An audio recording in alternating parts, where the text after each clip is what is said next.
レッスン1、新しい電話の入手。こんにちは、アンナ。私の電話は動作しません。新しいものが必要だと思います。あなたはどう？新しい電話を買うことを考えているの？こんにちは。面白いことに、私も新しい携帯電話を買おうと思っていました。私のものは少し時代遅れになっています。わかりました。最近はテクノロジーの動きが早く、遅れがちです。新しいスマートフォンにはどのような機能を求めていますか？私は間違いなく良いカメラ付きの電話に興味があります。私は写真を撮るのが好きなので、高品質のカメラは必須です。確かに、良いカメラは不可欠です。また、視認性とメディア消費量を向上させるために、画面サイズが大きい携帯電話も探しています。それは素晴らしい点です。画面を大きくすると、マルチメディアエクスペリエンス全体が向上します。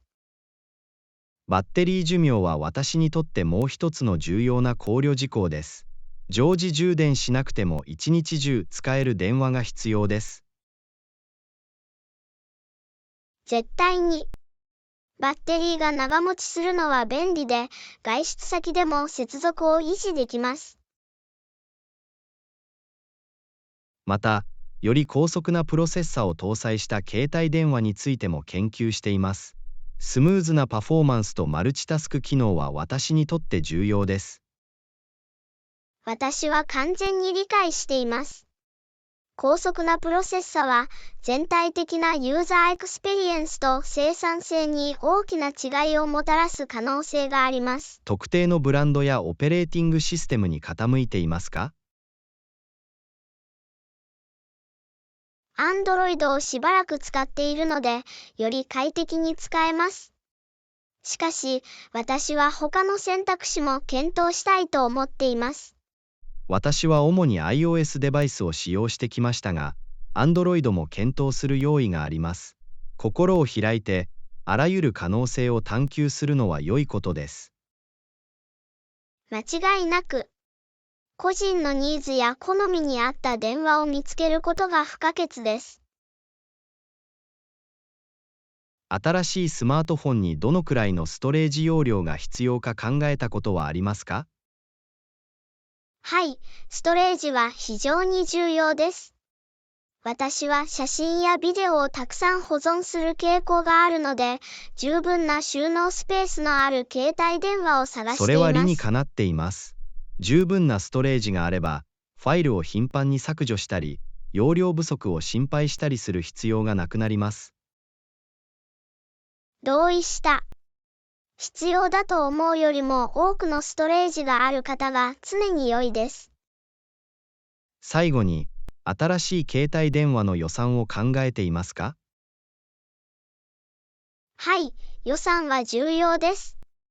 いくら使っても構わないと思っているのか、大まかに考えていますが、携帯電話の長期的な価値や耐久性も考えています。それは賢明なアプローチです。予算と品質のバランスを取ることが重要です。絶対に。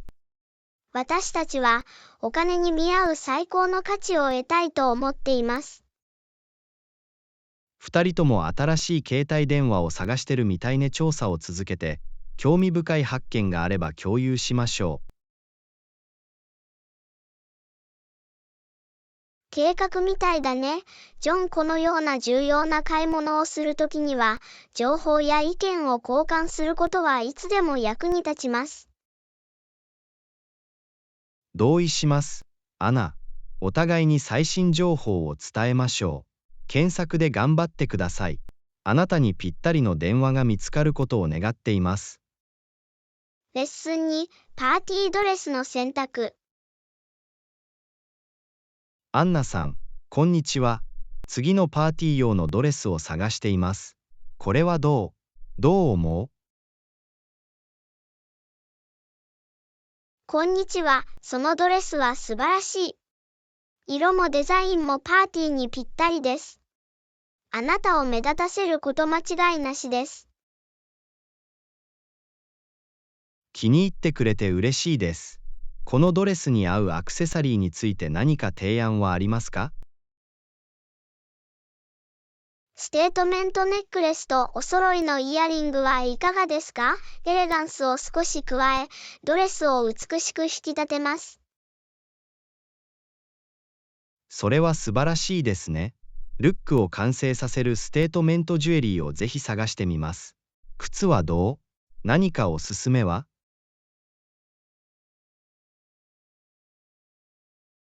このドレスには、ストラップ付きのヒールやスティレットが似合うと思います。洗練された雰囲気を醸し出し、足を伸ばしてくれるでしょう。いいアイディアだ。ドレスに合うストラップ付きのヒールを探しておきます。そのドレスの長さについてどう思いますか？その場にふさわしいですか？長さはぴったりだと思います。短すぎず長すぎず、起映えするポイントで着れます。パーティーには間違いなくふさわしい。それは安心です。スタイリッシュに見えながら、きちんとした服装をしていることを確認したい。フィット感はどう？私の体型を引き立たせるように見えますか？絶対に。ドレスは体の曲線を強調するテーラードフィットみたいです。体型を美しく引き立ててくれそうです。アンナ、ご意見ありがとうございます。ファッションの選択に関しては、あなたのアドバイスはいつも役に立ちます。感謝しています。どういたしまして、ジョンいつでも喜んでお手伝いします。ファッションは自分を表現する楽しい方法で、皆さんと話し合うのが楽しいです。私も同感です。アイデアを出し合い、セカンドオピニオンをもらえる人がいるのは素晴らしいことです。買い物がずっと楽しくなります。間違いなく。ワクワク感や意見を誰かとシェアできれば、ショッピングはもっと楽しくなります。ところで、パーティー用のドレスを探す手助けも必要ですか？喜んでいくつか提案させていただきます。どうもありがとう。ジョンまだ探し始めていませんが、何か助けが必要なら必ず連絡します。ありがとうございます。どういたしまして、アンナ。いつでも気軽に聞いてください。あなたにぴったりのドレスを探すお手伝いをさせていただきます。感謝するよ。ジョンきっと素敵なドレスを見つけて、パーティーで素晴らしい時間を過ごせると思います。アンナ、これ以上同意できない。プロセスを楽しんで、選んだ服装で自信を持ってスタイリッシュに過ごせるようにしましょう。絶対に、ジョン。完璧なパーティードレスを見つけて、イベントで心に残る思い出を作りましょう。乾杯、アンナ。忘れられない夜にしよう。レッスン3、1日のレンタカー。こんにちはアンナ。私は一日車を借りることを考えています。選ぶ車の種類にもよりますよね。こんにちは。はい。選択する車のタイプによって、レンタル価格と空き状況が決まります。どんな車をお探しですか？燃費が良く、駐車しやすいのでコンパクトカーを検討しています。それについてはどう思いますか？コンパクトカーは、特に街で運転する場合に実用的な選択肢です。狭いスペースでの操縦や駐車が簡単です。それは本当です。それに、燃料消費の面でも費用対効果が高くなるでしょう。レンタカー会社に何かおすすめはありますか？エイビスやエンタープライズなど、いくつかの企業について良いことを聞いたことがあります。幅広い種類の車を提供していて、便利なピックアップ場所もあります。提案をありがとう。調べて価格を比較してみます。知っておく必要のある追加料金や要件はありますか？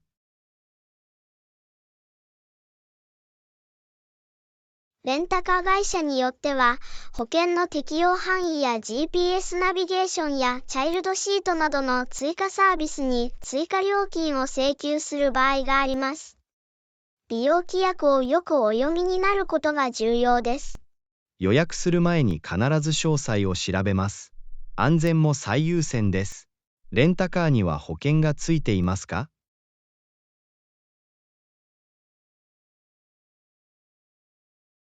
ほとんどのレンタカーには基本的な保険が含まれていますが、保証範囲を理解するためにレンタカー会社に確認することをお勧めします。それをはっきりさせておくよ。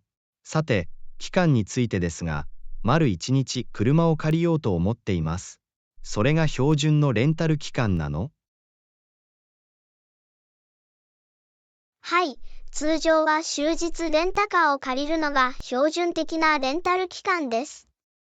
ただし、会社によっては時間単位または半日単位の料金も提供している場合があります。なるほど。丸1日レンタルすれば、用事を済ませて1日の終わりまでに車を返すのに十分な時間があるはずです。走行距離の制限はありますか？レンタカー会社は通常、レンタル期間ごとにマイレージ制限を設けています。制限を超えると、1マイルあたりの追加料金が請求される場合があります。事前にそれを明確にしておくことが重要です。マイレージの上限について問い合わせて、計画した使用量に合っているか確認します。レンタカーは返却前に給油する必要がありますか？はい、レンタカーには通常、満タンのガソリンが付属しており、ガソリンを満タンにして返却することも求められます。そうしないと、給油料金が請求される場合があります。車を返す前に必ずタンクを補充しておきます。追加料金は一切かけない方が良い。アンナ、役に立つ情報をたくさんありがとう。どういたしまして、ジョンをお手伝いできて嬉しいです。レンタカーは、特に用事や散策の日には便利な選択肢です。絶対に。これにより、柔軟性が高まり、公共交通機関に頼る必要がなくなります。このプロセス全体を通してご指導いただきありがとうございます。嬉しいよ、ジョンいつでも助けに来るよ。レンタカーがスムーズに借りられ、お客様のニーズに十分依頼られることを願っています。ありがとう、アナ。どうなるかについては最新情報をお伝えします。レンタカーを成功させ、生産的な一日を過ごしましょう。レッスン4、街を探索する。ねえ、アンナ、私たちの街を探検したことはありますか？こんにちは、ジョン。はい、あります。訪れるべき興味深い場所がたくさんあります。どこかに行ったことがありますか？はい、地元の博物館に行ったことがあります。すごいです。展示品は多種多様です。それは魅力的に聞こえます。見学にはどれくらいの費用がかかりますか？まあ、実際にはお客様には無料です。入場に追加料金はかかりません。それは素晴らしい。私は物事が自由であるのが大好きです。他にどんなアトラクションがおすすめですか？植物園は一見の価値があります。そこの花は見事だ。ああ、私は花が大好きです。美術館の近くにあるの？いいえ、彼らは町の別の場所にいます。でも心配はいりません。公共交通機関で簡単に行けます。それは便利です。近くにバスや地下鉄の駅はありますか？はい、両方のオプションを使用できます。バス停は美術館の真向かいにあり、地下鉄の駅まではほんの数ブロックです。パーフェクト、すぐにそこへの旅行を計画するよ。他に必見の場所はありますか？絶対に。地元の公園は、特に週末に人気のスポットです。ピクニックや野外活動のために人々が集まることがよくあります。素敵ですね。私は屋外で過ごす時間を楽しんでいます。博物館や植物園からは遠いですか？いいえ、実際にはかなり近いです。どちらの場所からも徒歩圏内です。それは素晴らしい。絶対にこの公園を旅程に加えます。推薦してくれてありがとう、ジョン。どういたしまして、アンナ。きっと私たちの街を探索して楽しい時間を過ごせるでしょう。他に提案が必要な場合はお知らせください。レッスン5、お買い物。ねえ、アンナ、今日はモールでお得な情報を見つけたよ。こんにちは、ジョン。それはすごい。何を見つけたの？新しい靴とおしゃれなジャケットを買いました。セール中だったんです。ああ、いいですね。ワードローブも更新しようと思ってたんだ。どの店に行きましたか？メインストリートのデパートに行きました。彼らは幅広い品揃えをしている。私が取ります。買い物にいくら使ったの？靴は$50、ジャケットは$80でした。お得でした。それは全然悪くない。店でクレジットカードは使えますか？はい、彼らはそうします。主要なクレジットカードで支払うことも、現金を使用することもできます。それは便利です。普段はクレジットカードで買い物をするのが好きです。間違いなく簡単です。さらに、カードでリワードポイントを獲得できます。それは素晴らしい点です。買い物で報酬をもらうのが大好きです。これは双方にメリットのある状況です。新しい服を手に入れると同時に報酬を獲得できます。絶対に。お店をチェックするのが楽しみです。ここから遠いの？いいえ、車ですぐの距離です。もしよければ一緒に行ってもいいよ。それは楽しいでしょう。友達との買い物はいつだってもっと楽しい。私も同感です。私たちはお互いにファッションのアドバイスをしたり、意思決定を手伝ったりすることができます。それは計画のように聞こえます。一緒に買い物に行く日時を決めましょう。パーフェクト、楽しみです。店内を散策するのは楽しい時間になるよ。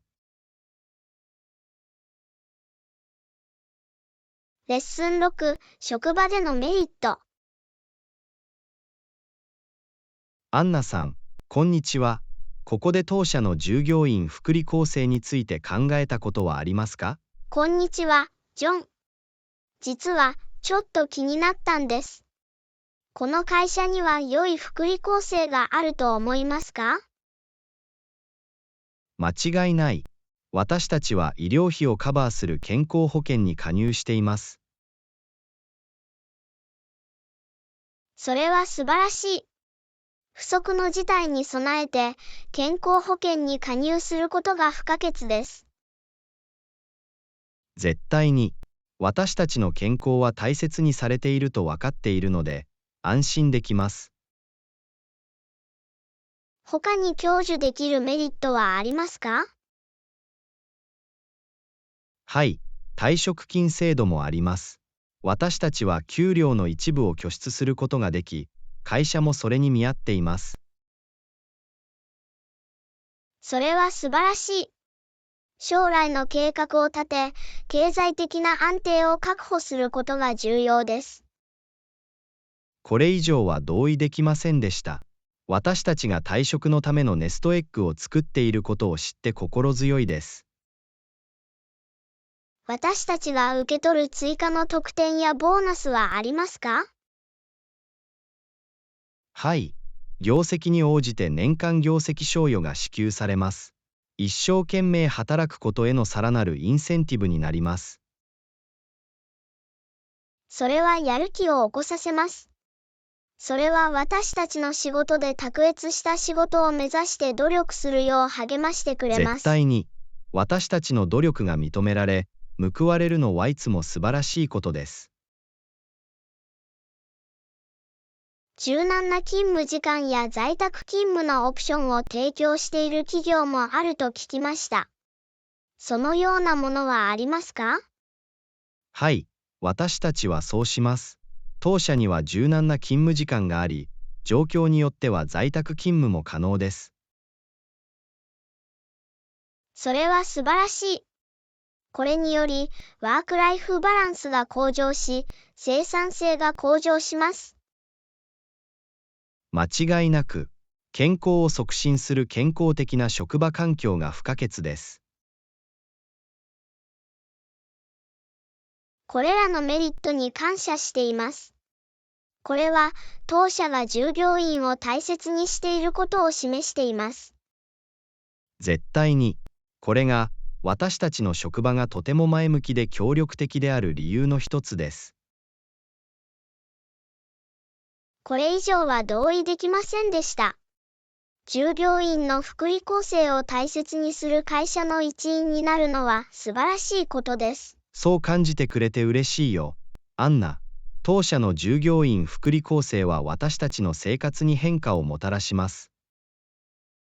確かにそうだ。ジョン。ここで働けることがどれほど幸運であるかを思い出させてくれます。絶対に。これらの利点を最大限に生かして、これからも仕事で秀でていきましょレッスン7、風光明媚なルートの探索。アンナさん、こんにちは。風光明媚なルートで仕事に行ったことはありますか？こんにちは、ジョン。いいえ、普段は幹線道路を使います。風光明媚なルートの何がそんなに特別なの？まあ、田舎の美しい景色を眺めることができ、交通渋滞を避けられます。それは魅力的に聞こえます。目的地に着くまでにはもっと時間がかかりますか？必ずしもそうではありません。風光明媚なルートを走る車の数が少ないため、さらに速い場合もあります。それは面白い。やってみようかと思います。ナビゲートは簡単ですか？はい、指示は簡単です。景色の良いルートの標識に従って進むだけです。それは便利です。特に朝の通勤時は物事がわかりやすい時が好きです。すがすがしい景色の変化です。一日を始める前に自然の美しさを楽しむことができます。それがどれほどリラックスできるか想像できます。ストレスを軽減する素晴らしい方法です。絶対に。風光明媚なルートは静けさと安らぎを感じさせます。途中に特定のランドマークやアトラクションはありますか？はい、趣のあるカフェがある魅力的な小さな町があります。コーヒーブレイクに最適なスポットです。それは楽しそうですね。リラックスしてくつろげる新しい場所を見つけるのが大好きです。さらに、風光明媚なルートを利用すると、スケジュールをより柔軟に設定できます。それは明らかな利点です。特に毎日のルーティンでは柔軟性を大切にしています。旅を楽しみ、時間をかけることができます。目的地まで急ぐ必要はありません。それは素晴らしい点です。時にはゆっくりして、些細なことに感謝するのもいいことです。絶対に。人生とは、目的地だけではなく旅のことです。これ以上同意できないわ、ジョン。風光明媚なルートを通勤に取り入れよう。素晴らしいよ、アンナ。きっと、気分転換と美しい景色を楽しんでいただけると思います。提案してくれてありがとう。ジョン。風光明媚なルートを探索するのが楽しみです。どういたしまして、アンナ。安全な旅をして、旅を楽しんでください。レッスン8、オプションを探る。アンナさん、こんにちは。最近、さまざまなパッドを検討しています。あなたはどう？こんにちは、ジョン。はい、私もそのことを考えていました。選択肢はたくさんある。間違いなく、個々のニーズや好みに合ったパッドを見つけることが重要です。私も同感です。快適さと機能性は考慮すべき重要な要素です。特定のブランドや種類のパッドを調べたことはありますか？はい、いくつかの調査を行いました。天然素材のオーガニックパッドもあります。それは面白そうですね。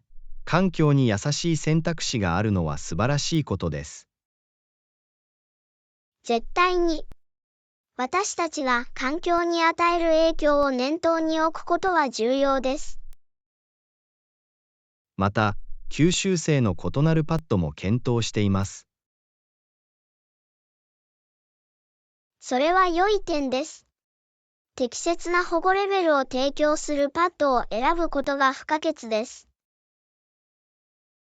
一部のパッドには、臭気抑制や吸湿発散性などの追加機能もあります。これらは大きな追加メリットのように思えます。私たちにとって最も効果的なものを見つけることが全てです。まさに、これは個人的な選択であり、好みは人によって異なる場合があります。特定のパッドのレビューやおすすめを読んだことがありますか？はい、人々の体験をよりよく理解するために、オンラインでレビューをチェックしています。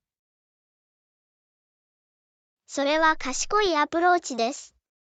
他の人の意見を聞くことは意思決定の助けになることがあります。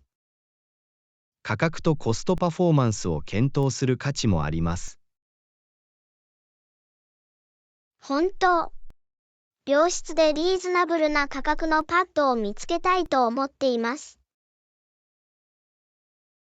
そして、便利さを忘れないようにしましょう。持ち運びや廃棄が簡単なパッドも重要です。絶対に。携帯性と目立たないようにすることは心に留めておくべき要素です。さて、私たち2人にはさらに探求するためのいくつかの選択肢があるようです。間違いなく。それは私たちのニーズにぴったり合うものを見つけるプロセスです。この議論ができてよかったです。アイデアや洞察を交換することはいつでも役に立ちます。これ以上は同意できませんでした。情報に基づいた選択をすることが重要です。研究を続けて、自分にぴったりのパッドを見つけましょう。計画みたいだね。私たちの快適さと幸福のための最良の選択肢を見つけることにしましょう。乾杯、アンナ。私たちができる限りの方法で自分の面倒を見ていることを確認しましょ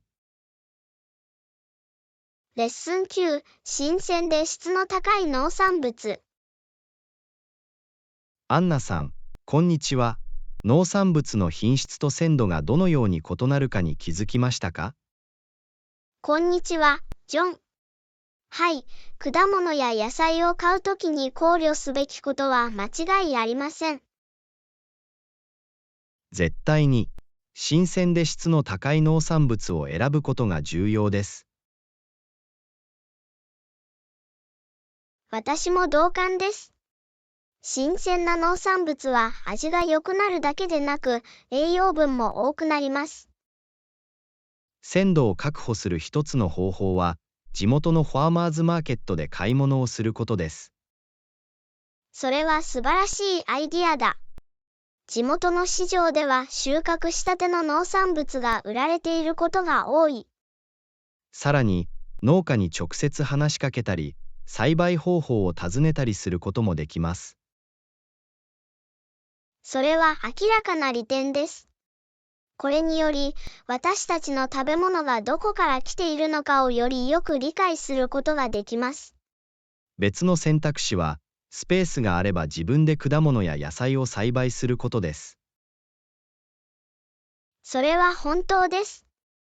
自家栽培の農産物は、信じられないほど新鮮でやりがいのあるものです。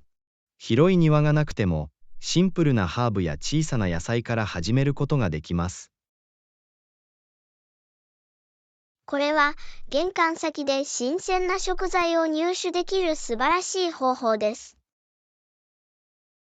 食料品店で農産物を買うときは、新鮮さの兆候を探すことができます。はい、硬さと鮮やかな色を確認し、目に見える腐敗の兆候が見られないようにする必要があります。また、どの果物や野菜が旬かを知ることも役に立ちます。季節の農産物は風味豊かで、栄養価が高い傾向があります。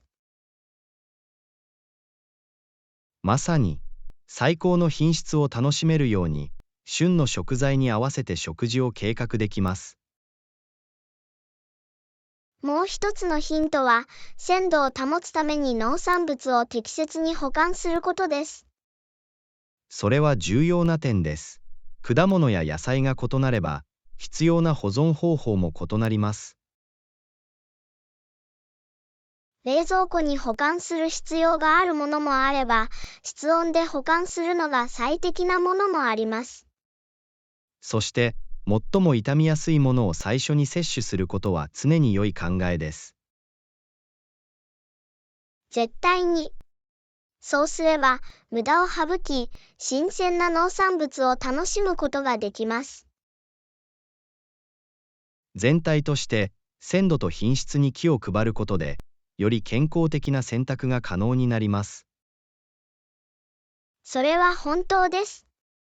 バランスの取れた食事には、新鮮で高品質な農産物が欠かせません。果物や野菜を選ぶときは、鮮度を優先する習慣をつけましょう。レッスン10、旅行の計画。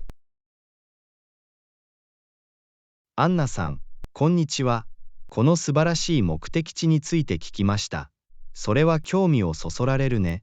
どうやってそこへの旅行を計画したらいいの？こんにちは、ジョン。ワクワクする。まず、旅行の日程を決めましょう。良い点です。スケジュールをチェックして、お互いに休みがあるか確認すべきだ。日付が決まったら、フライトやその他の交通手段を探し始めることができます。正しい。価格を比較して、最も便利なオプションを見つけることが重要です。また、旅行の所要時間と探索に必要な時間についても考慮する必要があります。絶対に、すべてのハイライトを見るのに十分な時間があることを確認したいのです。目的地の調査が重要です。必見のアトラクションやアクティビティについて調べることができます。それは本当です。旅行ブログを読んだり、動画を見たり、おすすめを集めたりすることができます。現地の天気を確認して、それに応じて荷造りすることも役立ちます。間違いなく、私たちは気候やこれから行う予定の特定の活動に備えたいと思っています。適切な宿泊施設を見つけることも重要なステップです。はい、ホテルやホステルを探したり、アパートや家を借りることを検討したりすることもできます。口コミを読み、立地やアメニティを確認してみると良いでしょう。目的地内の移動についても考える必要があります。その通りだ。公共交通機関の選択肢を調べたり、レンタカーを検討したりできます。毎日の旅程を計画することで、旅行をより計画的かつ効率的に行うことができます。はい、毎日行きたい場所のリストを作成し、ルートを計画することができます。旅行の予算を立て、費用を把握することも重要です。絶対に。食事、アクティビティ、お土産の1日の予算を設定できます。また、アトラクションやレストランで利用できる割引やお得な情報を探すこともできます。レッスン11、従来の広告のメリット。アンナさん、こんにちは。今日のデジタル世界における従来の広告のメリットについて考えたことはありますか？こんにちは、ジョン。興味深いトピックです。従来の広告にはまだ利点があります。絶対に。オンライン広告が台頭しても、従来の広告は幅広いオーディエンスに届きます。それは本当です。テレビコマーシャル、看板、印刷広告は、依然として人々の注目を集めることができます。従来の広告は物理的に存在することが多く、記憶に残り、インパクトがあります。はい、雑誌や看板で広告を見ると印象に残ります。従来の広告は、特定のローカルオーディエンスを効果的にターゲットにすることもできます。それは良い点です。地元の新聞やラジオ局は特定のコミュニティに伝えることができます。もう一つの利点は、従来の広告はオンラインポップアップに比べて邪魔にならないことです。間違いなく。人々は従来の広告に邪魔されることなく、自発的にエンゲージできます。従来の広告でも、信頼感や信頼感が生まれます。はい、印刷広告やテレビでおなじみのブランドを見ることで、消費者との信頼関係を築くことができます。従来の広告は高齢世代など特定のユーザー層にとってより魅力的な場合があります。それは本当です。新聞や雑誌を読むような触覚体験を好む人もいます。従来の広告はデジタルマーケティング戦略を補完するのにも最適です。絶対に。総合的なマーケティングキャンペーンには、多くの場合、従来の要素とデジタル要素の両方が含まれます。従来の広告は特定のニッチ市場やローカル市場をターゲットとする企業にとって有益です。はい。これにより、より個人的なレベルでターゲットオーディエンスとつながることができます。さらに、従来の広告は有効期間が長くなる可能性があります。デジタル広告よりも雑誌や新聞の掲載期間の方が長い場合もあります。それは良い点です。従来の広告は、人々の家庭や職場に長く掲載できます。ただし、企業はターゲットオーディエンスを分析し、適切な広告チャンネルの組み合わせを選択することが重要です。絶対に。ターゲットオーディエンスの好みや習慣を理解することが重要です。最終的には、従来の広告とデジタル広告を組み合わせることで、企業のリーチとインパクトを最大化できます。正確に。適切なバランスを見つけ、様々な広告媒体を効果的に活用することがすべてです。そのため、デジタル時代になっても、従来の広告にはまだメリットがあり、マーケティングにおいて重要な役割を果たしています。間違いなく。それらには、見逃してはならない独自の利点があります。広告環境がどのように進化し続けているかは魅力的ですね。絶対に。絶え間なく変化するダイナミクスにより、マーケティングの分野は刺激的で可能性に満ちています。確かに、アンナ、従来の広告のメリットを理解しながら、新しい機会や戦略を受け入れるようにしましょレッスン12、契約の終了条項。アンナさん、こんにちは。契約に解約条項を含めることを検討したことはありますか？こんにちは、ジョン。もちろん、解約条項は双方に明確さと保護をもたらします。それは本当です。契約を解除できる条件を概説しています。解約条項には、解約の場合の各当事者の権利と義務を明記することができます。まさに、紛争を回避し、明確な道筋を示すのに役立ちます。解約条項には、秩序ある解約プロセスを可能にする通知期間を含めることもできます。それは重要です。これにより、双方に調整や必要な手配をする時間が与えられます。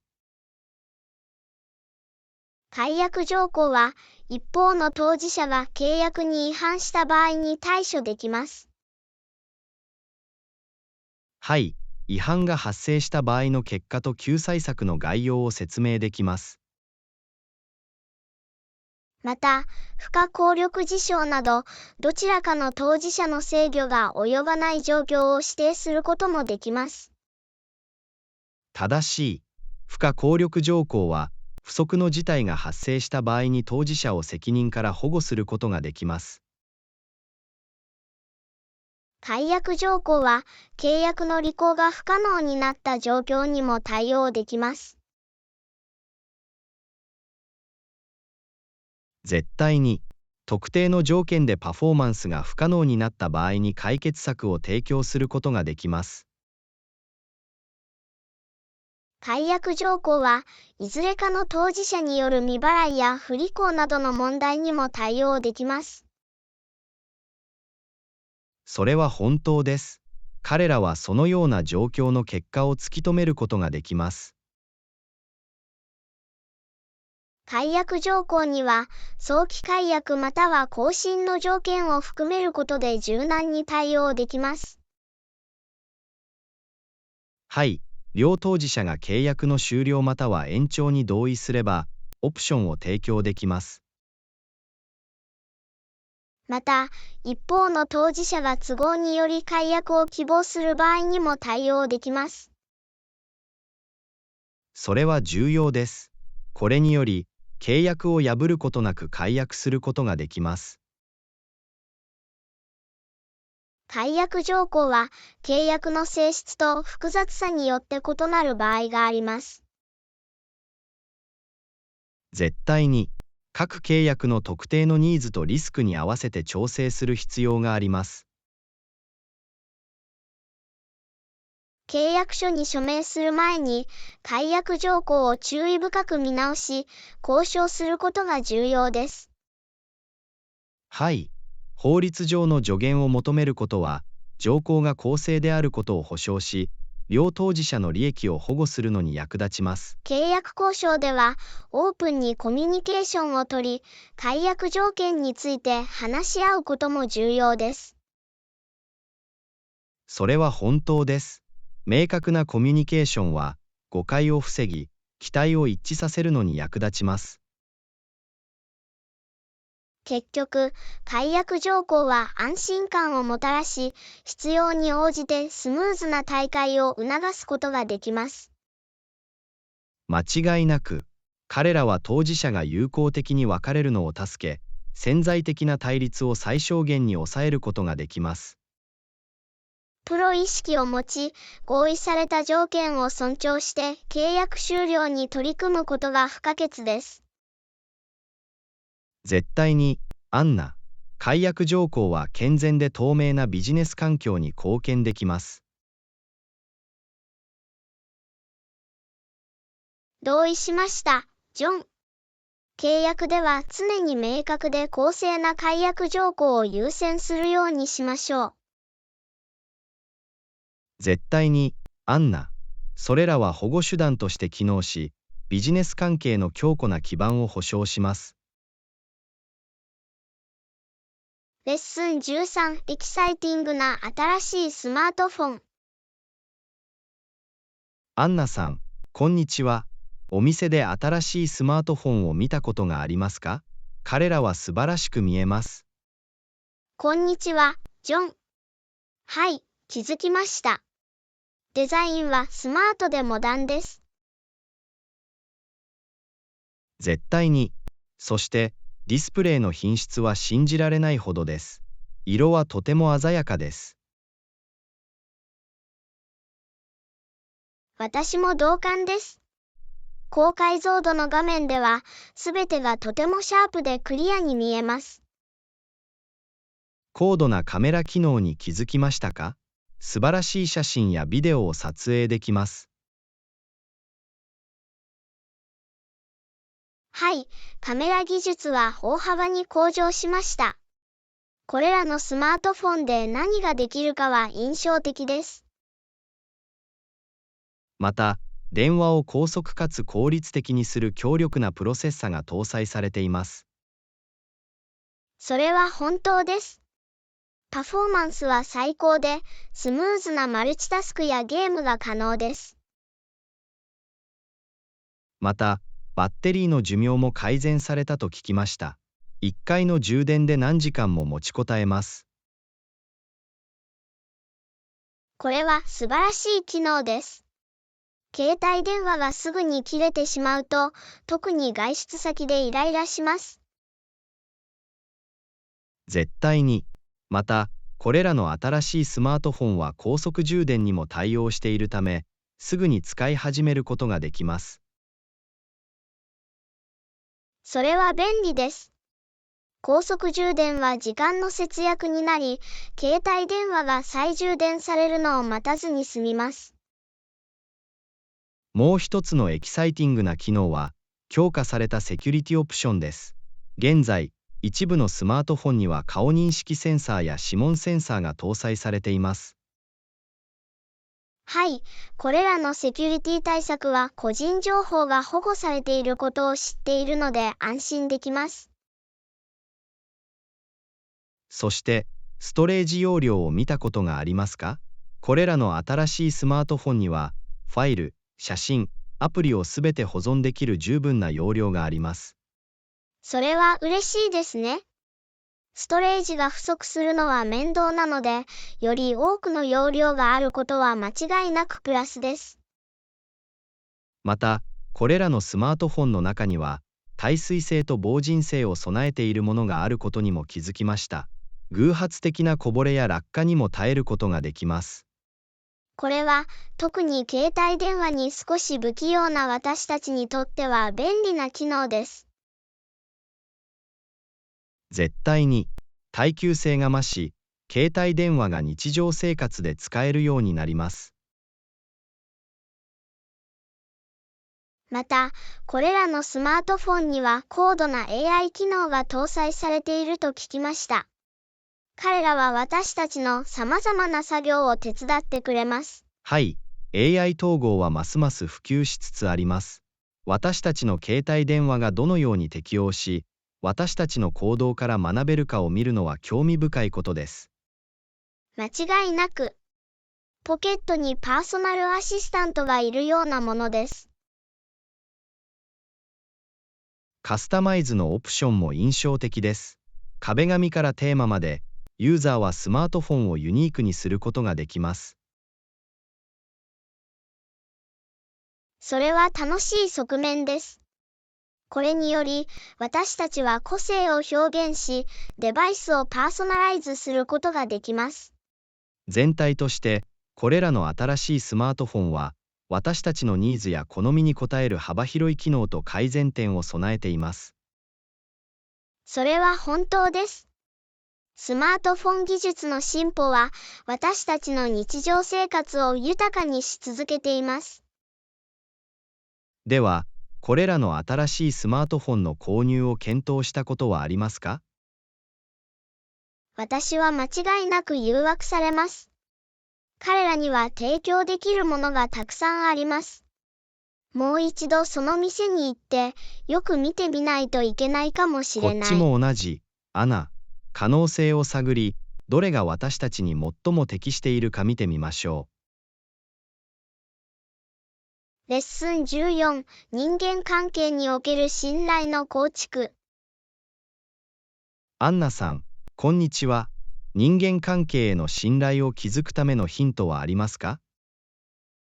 こんにちは、ジョン。信頼はどんな関係にも不可欠です。重要なヒントの一つは、信頼性を保ち、約束を果たすことです。それは理にかなっています。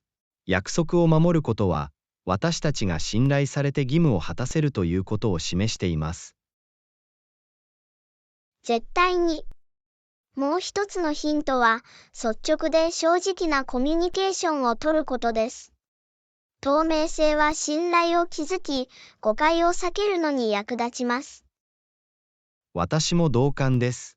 自分の考えや気持ちを率直に伝えることは、信頼と信頼の基盤となります。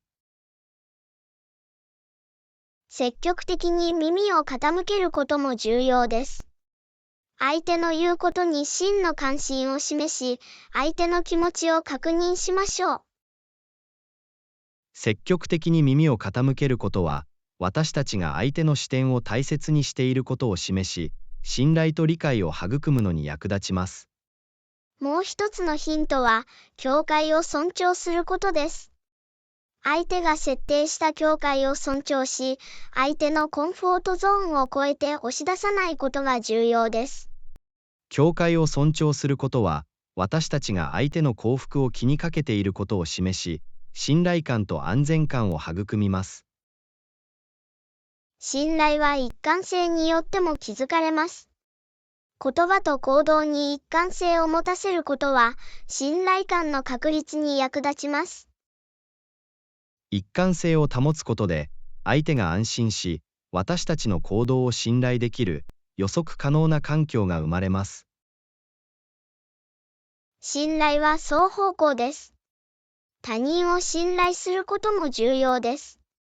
そうではないことが証明されるまで、その疑いの恩恵を彼らに与えなさい。それは素晴らしい点です。他者を信頼することは、最初は相互信頼を築くことを可能にし、関係を強化します。信頼を築くには時間がかかるため、忍耐が鍵となります。プロセスを急がないで、信頼が自然に高まるのを許すことが重要です。忍耐力があれば、関係は独自のペースで発展し、信頼の強固な基盤が確立されます。最後に、間違えた場合は謝罪し、修正してください。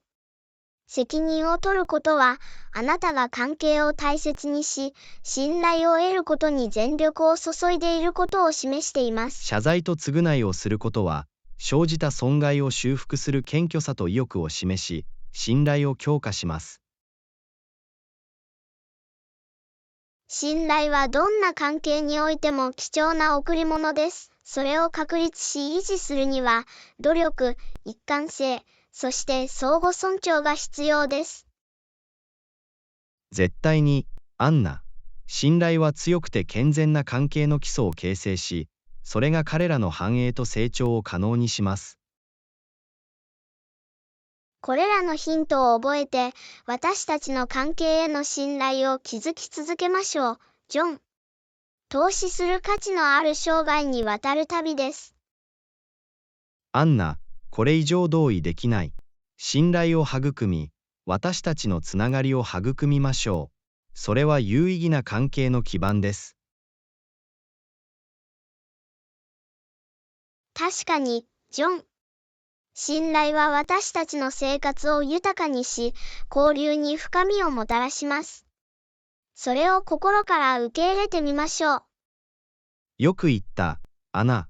信頼を築き、私たちに喜びと充実感をもたらす深く永続的な関係を育むことが大切です。レッスン15、ライズ&シャイン。こんにちは、アンナ。今日は早く起きましたか？おはようございます。やあ、そこ。はい、日の出で目が覚めました。一日を始めるにはとても爽快な方法です。それは素晴らしい。早起きするのはいつも大変だと思いますが、それがその日のポジティブな雰囲気になることは分かっています。絶対に。一日を早く始めることで、喧騒が始まる前に自分の時間を増やし、仕事を成し遂げることができます。私も同感です。エクササイズ、瞑想、読書など、個人の成長に集中できる穏やかな時間です。読書といえば、自己啓発に役立つおすすめの本はありますか？間違いない。ジェームズ・クリアのアトミック・ハビットは素晴らしい選択です。良い習慣を身につけ、悪い習慣を断ち切るための実践的な戦略を提供します。それは興味をそそられるね。それを読書リストに追加するよ。他に何かおすすめは？エックハルト・トールのパワー・オブ・ナウでは変革をもたらす読み物です。この本は今この瞬間に生きることと心の平安を見つけることの重要性を探っています。その本について素晴らしいことを聞いたことがある。必ず読んでみるよ。提案ありがとう、ジョン。どういたしまして、アンナ。きっと洞察力があると思うよ。さて、朝のルーティンについて話しましょう。一日をポジティブに始めるのに役立つ習慣はありますか？絶対に。まずは軽いストレッチと数分の瞑想から始めるのが好きです。心をすっきりさせ、その日の予定を立てるのに役立ちます。それは平和的に自分を集中させる方法のように思えます。ストレッチもルーティンに取り入れるべきだ。やってみる価値はあるよ。ジョン・ストレッチは体を目覚めさせ、柔軟性を高めるのに役立ちます。絶対にやってみます。一日を通してモチベーションと生産性を維持するためのヒントはありますか？一つのヒントは、タスクを小さく管理しやすい単位に分割することです。やりすぎを防ぎ、各ステップを完了するたびに達成感を得るのに役立ちます。それは素晴らしい提案です。タスクを小さな部分に分割することで、より親しみやすく、手間が省けます。もう一つのヒントは、重要度と緊急度に基づいてタスクに優先順位をつけることです。これにより、集中力を保ち、本当に重要なことに確実に取り組め優るよう先順位になります。付けが重要です。時間とエネルギーを効果的に配分するのに役立ちます。そのことは心に留めておきます。最後に、定期的に休憩をとって充電することが不可欠です。数分間仕事を休むことで、生産性が向上し、燃え尽き症候群を防ぐことができます。私も同感です。休憩は心をリフレッシュし、疲労を防ぐのに役立ちます。仕事と休息の適切なバランスを見つけることが重要です。絶対に、ジョン。これらの戦略を実行することで、私たちは朝を最大限に活用し、一日中成功するための準備を整えることができます。確かに、アンナ、早朝を大切にして、成長と生産性、セルフケアの時間にしましょう。これ以上同意できないわ、ジョン。さあ、今日一日を満喫して、朝を最大限に活用しよう。乾杯、アンナ。立ち上がって輝いて、どんな日が来ても征服する準備をしましょレッスン16、ネットワーキングの機会。う。やあアンナ、トレードショーやネットワーキングイベントへの参加を考えたことはありますか？こんにちは、ジョン。はい、職業上のつながりを広げ、業界のトレンドについて学ぶ絶好の機会になると思います。絶対に。見本市では、さまざまな分野の専門家や企業が集まり、貴重な洞察やネットワーキングの機会を提供することがよくあります。志を同じくする専門家と出会い、潜在的なコラボレーションやパートナーシップにつながるアイデアを交換するチャンスです。それは本当です。これらのイベントに参加することで、強力な専門家ネットワークを構築することができ、キャリアアップに役立ちます。ネットワーキングイベントでは、セミナーやパネルディスカッションを通じて業界のリーダーから学ぶ機会もあります。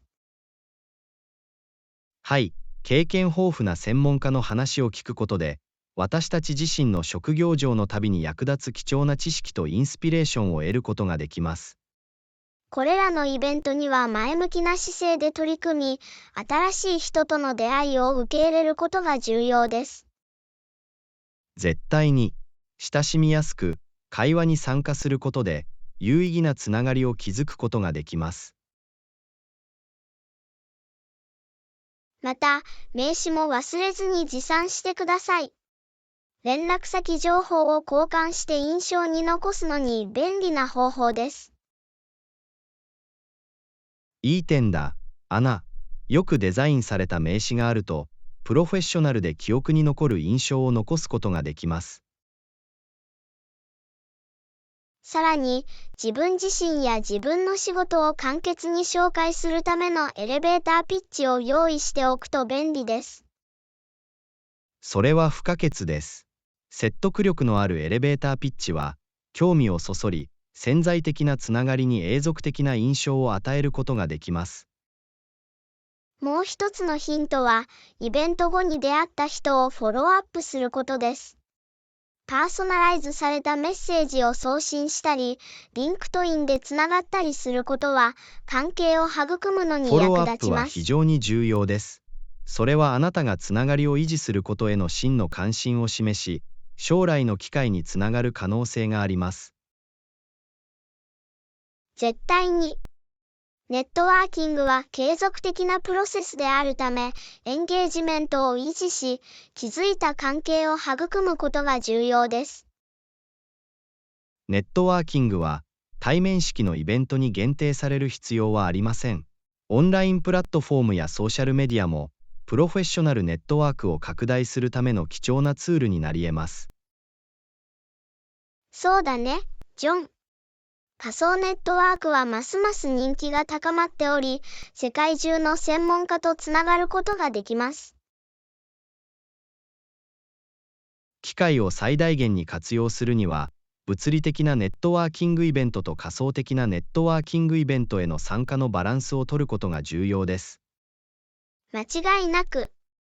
両方を組み合わせて検討することで、リーチを広げ、新しい可能性への扉を開くことができます。よく言った、アナ。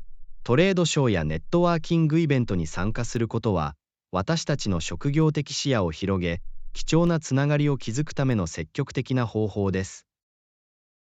絶対に、ジョン。これらの機会を利用することで、私たちは職業上の成長を促進し、強力なサポートネットワークを構築することができます。これらのイベントを探すことを優先して、これからやってくるネットワーキングの機会を最大限に活用しましょう。これ以上同意できないわ、ジョン。私たちのコンフォートゾーンの外に出て、ネットワーキングを通じて新しい扉を開きましょう。乾杯、アンナ。人脈づくりの力を受け入れ、それを活用して私たちの職業上の目標を達成しましょう。